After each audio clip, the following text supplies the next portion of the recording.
Let's move on to the next question. Relates to the science behind the benefits of fasting. There are some people, and I want to know whether they're right or not, who say that fasting actually has some harmful effects on a person, psychological, social, physical, etc. Is that correct?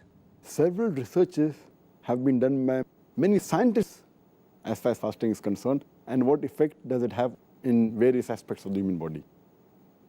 And scientists will tell us that when a person takes in food, it increases the metabolism of the body.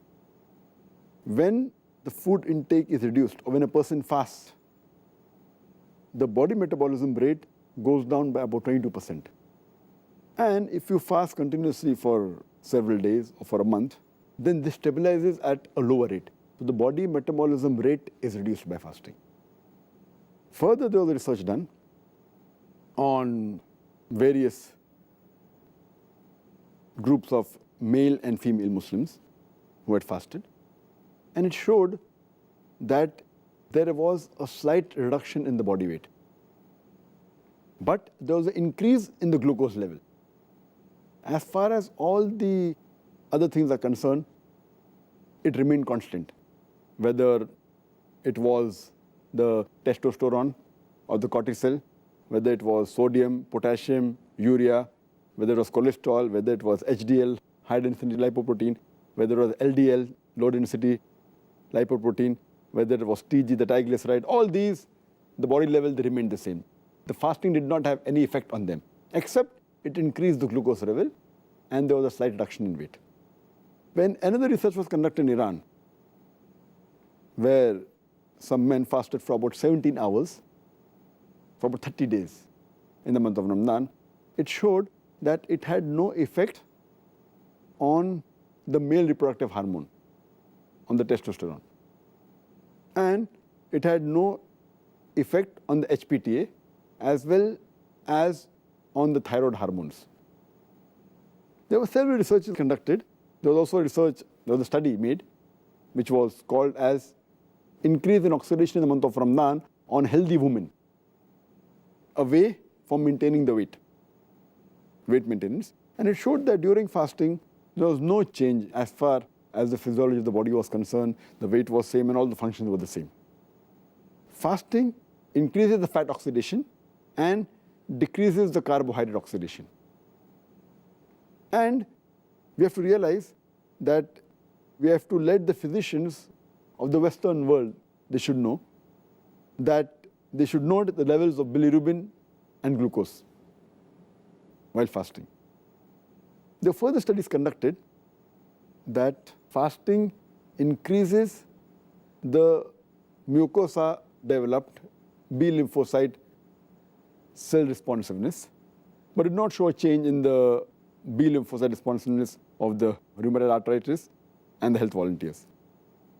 But in fasting, it increased the longevity of the life, increases lifespan. There were many researches conducted in animals, it increases lifespan. Further research was conducted on the lactating women. When they fasted, the fasting did not increase or decrease. There was no change in the milk volume as well as the content of the milk. The glucose level was the same, the fat concentration was the same, the lactose content was the same. There was no change per se as far as the lactating mothers were concerned. There were researches done regarding fasting's effect on menstruating women as well as the reproductive cycle. And when the research was done, there was no change whatsoever. There wasn't any change in the menstrual cycle in fasting, or there was no negative effect, no positive effect. So it is wrong to say that fasting has an ill effect. There are many benefits which we discussed earlier. But there are certain positive points that fasting has helped in certain diseases. For example, rheumatoid arthritis, osteoarthritis, it helps. And what we realized that when researches were done, that on animals, when they are sick, they don't prefer having any food. Same thing with the children. When children get sick, they don't prefer having food. It is the family members who force them to have food. And research has shown that when food is taken when a person is sick, it prevents him from getting well early. It hampers the immune system. So when a person fasts when he's seriously ill, it helps him to recover faster. That's the reason now we find that there are many treatments which include fasting for various diseases which are followed by the Western world. Because when a person fasts, his body gets rest and the toxins are removed from the body, so it helps him to recover faster. And fasting is also good to change the behavioral pattern. And if a person is addicted or a person is alcoholic, as I mentioned earlier, or is a chain smoker, if he fasts, it's a good point that he can stop it throughout his life. And people who are habituated to things like tea, coffee, junk food, when they fast and they stay away from it, when the taste buds they don't have for the full month, the taste buds don't crave for that, and when they have healthy food, they start liking it. So it's a good time to stay away from junk food. If you can do it for 1 month, you can do it throughout your life. Yes. And there are certain diseases. For example, insulin-dependent diabetes. A person who's suffering from insulin-dependent diabetes, he should not fast because he has ketosis. Normally, the ketones are used as a source of energy. But if a person has insulin-dependent diabetes, he's unable to use this. So therefore, a person who has insulin-dependent diabetes, he should not fast. But naturally, if he takes insulin and fasts and with the medical advice, it's fine. But the other type of diabetes, which is more common, non-insulin dependent diabetes, fasting is helpful for that. And as I mentioned earlier, it's helpful in various diseases like cardiovascular disease, asthma, arthritis, digestive tract diseases, in lupus, in skin disease. You can name a list of diseases in which fasting is of great benefit. I think it would be really interesting to know, I mean, this research, has it been done by Muslims or non-Muslims? These researches have been done by both Muslims and non-Muslims. And there are hundreds of non-Muslim scientists who have done research on fasting. So it's not only the Muslims. More of the non-Muslims do research on fasting. But there are even Muslims. For example, if you read the book, Fasting, A Way of Life, by Alan Cott, he writes that fasting is altogether, it gives rest to the digestive tract as well as the central nervous system for the whole body. And he's a non-Muslim. There was a research done by an Indian doctor by the name of Dr. Shanti Rangwani, and she says that when a person fasts, there is no intake of food. So the toxins are created by the food that you eat. So no new toxin is created. And whatever toxin is there present in the body from before, it gets excreted from the body. So fasting is a very good method of excreting all the toxins from the body, and it purifies the body system. It was done by a non-Muslim. The research is done even by Muslim. The research done by Dr. Suleiman in the University Hospital in Amman in Jordan. And he did a research on a group of men and women. There were 42 men and 26 women. And the research was done that they fasted, and the changes in the body was noted. And they found out that there was a slight reduction in weight. And there was an increase in the glucose level. But as far as the other components are concerned, testosterone, cortisol, sodium, potassium, urea, all of them remained the same. There was no change as per in the body content, except the glucose level increase and the reduction in the weight of the human being. There were several researches done by non-Muslims. There was a group of non-Muslim scientists who did research in Africa in areas where there were famine. And they realized that people, when they did research, that people who were starving because of famine, and they lived in the same refugee camp, some people who had food and some people who were starving. But those who were starving, they had less chances of having tuberculosis as well as malaria.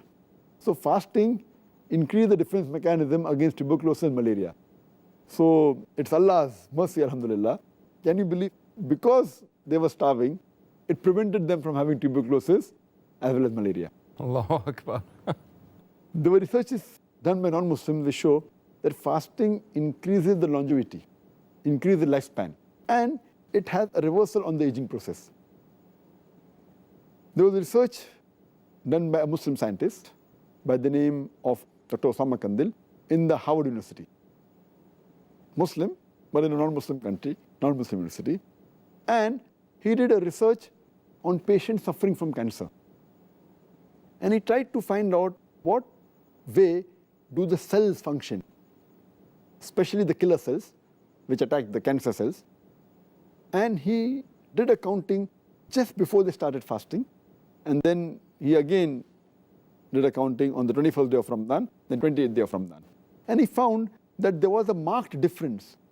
After 21 days and 28 days, the number of cells, the killer cells, they increased. And these cells, they attack the cancer cells. And it shows that even the immunity increased. The defense mechanism of the human being, because of fasting, it increased. And there was another research again done in the same patients, and it found out that the T cells, which are normally required for the defense immunity of the human being, they increased to a great level. And T cells are mainly responsible when anyone has a disease. They are mainly the soldiers, or they are called the Major General of the army that you have. They are the T cells. And they go and they see to it, any disease is there, it goes and try and destroy the disease. And AIDS is a disease which mainly attacks these T cells. Therefore, it's known as acquired immune deficiency syndrome. So when you fast, these cells increase and the immunity of the human beings increase. I would like to mention one more research done by a European non-Muslim by the name of Dr. Jeffrey. And what he says that fasting is not only done by human beings. Fasting is even done by the animals and the plants. And he gives the example, the animals that live in cold countries, during heavy snowfalls, they stay separately and they don't eat and they go in hibernation. And there are examples of animals like frog, which go in hibernation. And here they don't eat, they fast. And he gives the example in his book that even the trees in winter, when they don't get water, they're fasting. But the moment later when spring comes, you find that the tree is filled up with colorful leaves, with flowers, with fruits.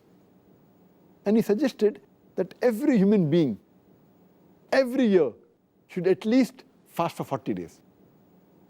And we know that it's farz for every Muslim to fast in the month of Ramadan. That's approximately 30 days. And further, if you keep the 6 days of fasting in Shawwal, that makes it 36 days. So Allah subhanahu wa ta'ala and our Prophet has already given us this guidance which the non-Muslim European has given us recently. So there are many researches done by non-Muslims on fasting, and it's very beneficial for the human body. Dr. Zakir, most of the research that you've mentioned, I suspect a lot of the other research we haven't had time to mention today, was done relatively recently. Was this knowledge, this scientific knowledge, available for the Muslims in history? As far as the earlier Muslims are concerned, some of the facts were known, some were not known, not in the same way as we have come to know by research today. And I'll give you the reason why later. But the main question is concerned that were they aware about these aspects of fasting? In a different way, may not be in the same way as we know today. That reminds me, I read a book by Maulana Abul Hasan Nadwi, Arkanul Arba, where Maulana Abul Hasan Nadwi, he writes in his book, Arkanul Arba, and he gives incidents at the time of Khalifa Harun Rashid. And there he gives a dialogue between the Christian physician of Khalifa Harun Rashid and a Muslim by the name of Ali bin Hussein bin Waqid. And this Christian physician of Khalifa Harun Rashid, he says that the Quran is considered to be a book of sciences, And we know there are two types of sciences, science of the body, science of the soul. So what does your Quran speak about medical science? So Ali bin Hussein bin Waqid, he said that Allah subhanahu wa ta'ala, in half a verse of the Quran, He combines both these sciences. When He says in Surah Araf, chapter number 7, verse number 31, eat and drink, but do not waste in excess. For Allah subhanahu wa ta'ala likes not the people who waste. Then the Christian scientist says, but what did your Prophet Muhammad sallallahu alaihi wasallam say about medicine? So he said that he's mentioned that the stomach is the main house of diseases, and prevention is the best thing for ailment.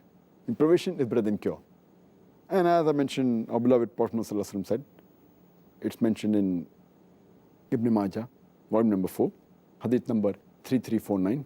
The Prophet said, the son of Adam does not fill a vessel more worse, more evil than the stomach. A few morsels are sufficient to keep him on his feet. If he has to eat more, 1/3 of the stomach can be of food, 1/3 drink, and 1/3 should be for his breath. So then, that Christian physician said, that means when you had the guidance of your Allah and Prophet Muhammad, we did not require Jalinus. Jalinus, he was a very famous non-Muslim physician of that time.